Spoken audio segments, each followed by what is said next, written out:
ABC Kinderteach presents The Three Bears, written by Paul Galdone.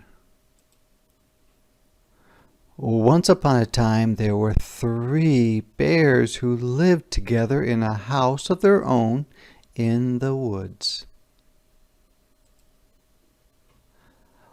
One of them was a little wee bear.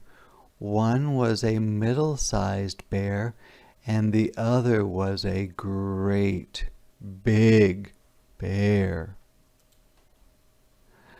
They each had a bowl for their porridge. The little wee bear had a little wee bowl. The middle-sized bear had a middle-sized bowl, and the great big bear had a great big bowl. They each had a chair to sit in. The little wee bear had a little wee chair. The middle-sized bear had a middle-sized chair, and the great big bear had a great big chair. And they each had a bed to sleep in. The little wee bear had a little wee bed. The middle-sized bear had a middle-sized bed, and the great big bear had a great big bed. One morning, the three bears made porridge for breakfast and poured it into their bowls. But it was too hot to eat, so they decided to go for a walk in the woods until it cooled. While the three bears were walking, a little girl named Goldilocks came to their house. First, she looked in at the window, and then she peeked through the keyhole. Of course, there was nobody inside. Goldilocks turned the handle of the door. The door was not locked because the three bears were trusting bears. They did no one any harm and never thought anyone would harm them. So Goldilocks opened the door and went right in. There was the porridge on the table. It smelled very, very good. Goldilocks didn't stop to think whose porridge it was. She went straight to it. First, she tasted the porridge of the great big bear, but it was too hot. Then she tasted the porridge of the middle-sized bear, but it was too cold. Then she tasted the porridge of the little wee bear. It was neither too hot nor too cold, but just right.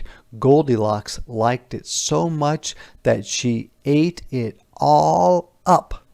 Then Goldilocks went into the parlor to see what else she could find. There were the three chairs.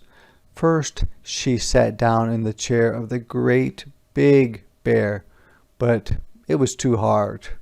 Then she sat down in the chair of the middle-sized bear, but it was too soft. Then she sat down in the chair of the little wee bear. It was neither too hard nor too soft, but just right.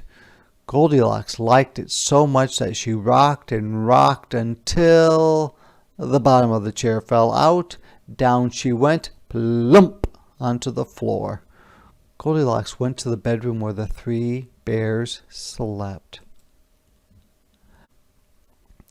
First, she lay down upon the bed of the great big bear, but it was too high at the head for her. Then she lay down upon the bed of the middle-sized bear, but it was too high at the foot for her. Then she lay down upon the bed of the little wee bear. It was neither too high at the head nor too high at the foot, but just right. Goldilocks liked it so much that she covered herself up and fell fast asleep. Well, by this time, the three bears thought their porridge would be cool enough, so they came home for breakfast. Goldilocks had left the spoon of the great big bear in his porridge bowl. He noticed it first thing. "Somebody has been tasting my porridge," said the great big bear in his great big voice.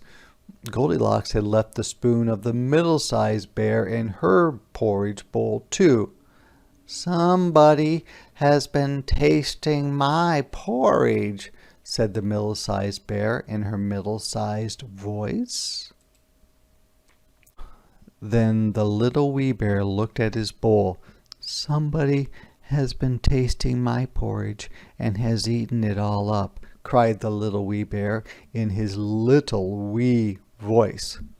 The three bears went into the parlor.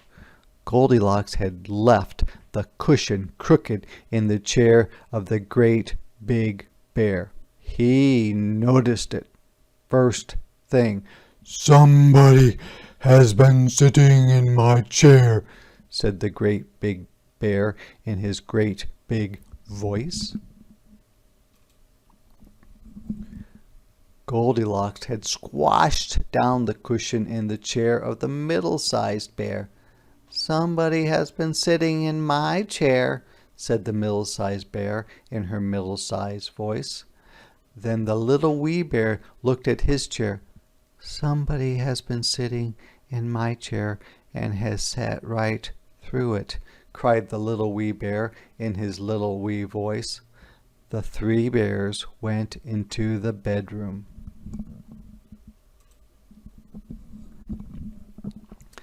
Goldilocks had pulled the pillow of the great big bear out of place. He noticed it first thing. "Somebody has been lying in my bed," said the great big bear in his great big voice. Goldilocks had pulled the blanket of the middle-sized bear out of place. "Somebody has been lying in my bed," said the middle-sized bear in her middle-sized voice. Then the little wee bear looked at his bed. "Somebody has been sleeping in my bed, and here she is," cried the little wee bear in his little wee voice. This woke Goldilocks up at once. There were the three bears all staring at her. Goldilocks was so frightened that she tumbled out of bed and ran to the open window. Out she jumped, and she ran away as fast as she could, never looking behind her. No one knows what happened to Goldilocks after that. As for the three bears, they never saw her again.